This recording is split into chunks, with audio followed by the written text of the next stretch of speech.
If only I had kept my phone in my hand that night, maybe the world wouldn't have collapsed on top of me. Maybe I would have recorded Marcus's hand gripping my wrist, his breath sour with entitlement, his eyes burning with a hunger that made my skin crawl. But all I had was fear. I still hear my own voice breaking. Marcus, let me go. He'd cornered me in the empty conference room after everyone left, pretending he was just checking on my project. His fingers slid to my waist before I snatched myself away. His smile tightened. You know refusing me is bad for your future here. The threat hung heavy, colder than the AC humming above us.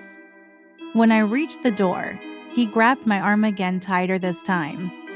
I pulled free with a force I didn't know I had. You can't do this, I whispered. Oh, Naomi, he said with mocking pity. I already have, by morning. A termination email waited in my inbox. No explanation. No meeting. Just terminated. My world crumbled in one tap. If only I knew that losing my job wasn't punishment. It was the beginning of a revenge story the gods themselves would clap for. Before Marcus became my worst nightmare, he was everyone's favorite miracle. The day he walked into our company, people whispered like he was some kind of corporate messiah. Tall, charismatic, polished, he greeted the cleaners by name, held the door for HR, and laughed loudly with the executives. Everyone adored him. Everyone trusted him, including me.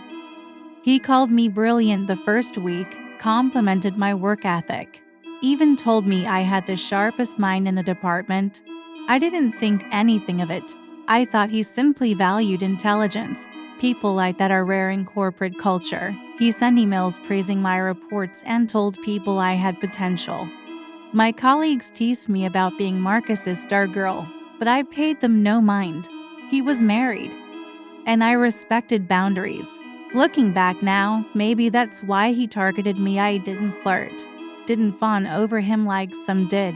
I just worked, and for men like Marcus, a woman who doesn't bend feels like a challenge. Still, there were no red flags at first, no strange looks, no lingering touches, just smiles, mentorship, and opportunity. The first sign came on a rainy Friday evening. The office was nearly empty, except for Marcus pacing around my desk with a look I didn't yet understand. A look I should have run from.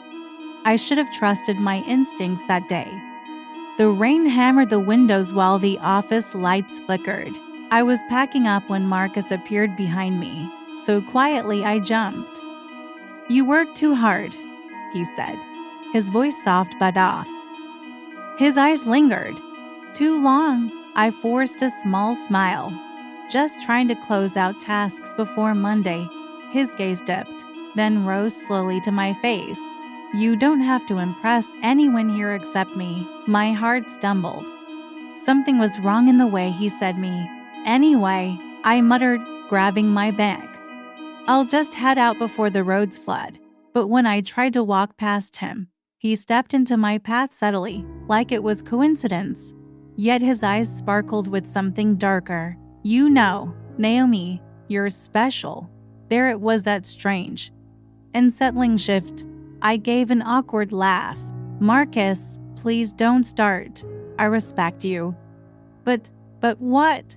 He smiled faintly. I'm praising you. Relax. I should have reported that moment, but I didn't want to sound dramatic or paranoid. Everyone loved him. Who would believe me? I brushed it off like a fool. When I got home that night, something told me, Naomi, he's not who you think he is. I ignored it, and that mistake would cost me everything. Things escalated faster than I could process. A week later, Marcus began appearing in places that made no logical sense. By the elevator when I arrived, at my desk when I returned from lunch, standing too close during meetings. One afternoon, he leaned over my shoulder, pretending to check a spreadsheet. His hand brushed my back, twice. Not an accident. I stiffened. Did I make you uncomfortable? he asked, smiling like a man testing boundaries. I wanted to say yes. Instead, I forced myself to stay calm. I prefer if we maintain professional space. His eyes changed. Just slightly. But I caught it. And from that moment, I knew I'd offended him. Small things began happening. Emails I sent never reached their recipients. My project files mysteriously got corrupted. Colleagues started asking why I was dropping the ball. Even my lunch went missing twice. Petty, childish things. But the worst part was the gaslighting.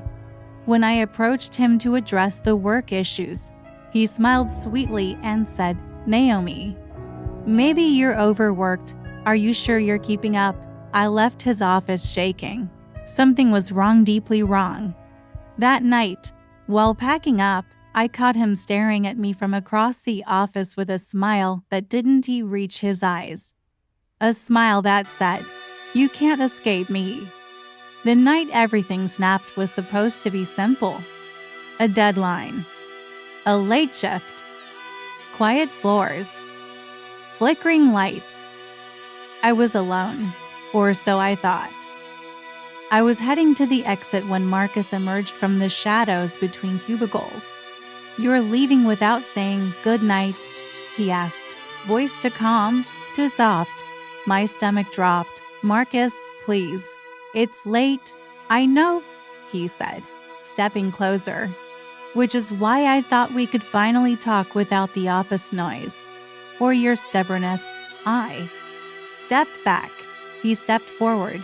Stop, I whispered. He reached out and touched my chin just briefly, but it felt like fire. I've tried being patient with you, Naomi. I've tried being gentle. But you act like you're too good to notice a man who notices you. No, I breathed, backing into the conference room door.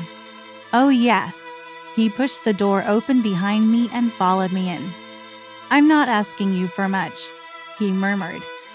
I shoved him away and ran. You're not entitled to me.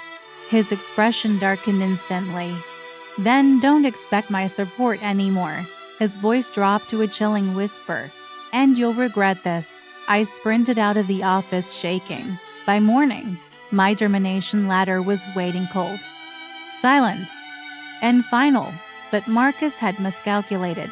He had no idea who I would become after that. Thank you for listening. And don't forget to subscribe for the rest of Naomi's story.